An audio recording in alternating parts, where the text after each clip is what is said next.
Spike the dinosaur, the escape. After their epic fight, Charger became much easier to deal with.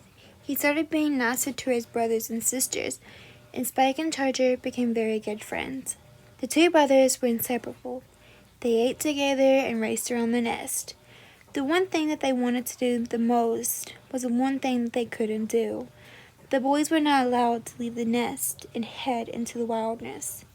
Just beyond the nest, there was a patch of bushes and trees called the wilderness, and the adults told the hatchlings that scary beasts that eat little dinos lived there. Spike was not the kind of dinosaur that just wanted to hear things. He wanted to see these beasts for himself. Charger thought that he would have no trouble taking on any beast that might try to eat him, so the brothers came up with a plan. The little Triceratops found 2 large pieces of eggshells from the floor of the nest and poked the eye holes in them with their top horns. The brothers put the eggshells over their heads and climbed out of the nest.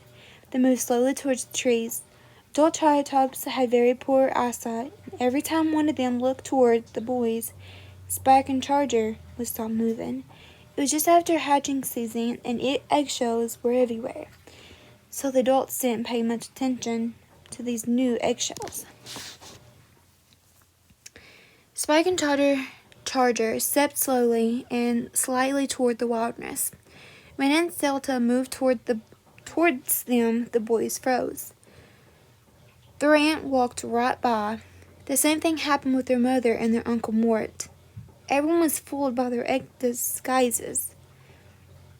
As the edge of the wilderness got closer, the boys threw off their costumes and ran as fast as they could to the cover of the brush. Ow. Sorry, I'm trying to get comfortable. Oh, I think we made it. Spike huffed as soon as they were firmly under a large hanging branch, but his brother was distracted.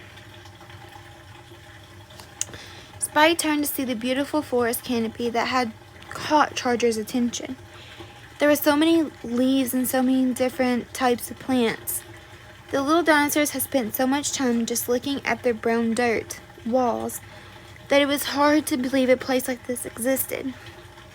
There were so many different sounds and smells. Charger took a bite of the fern that the boys were hiding under. Yucky!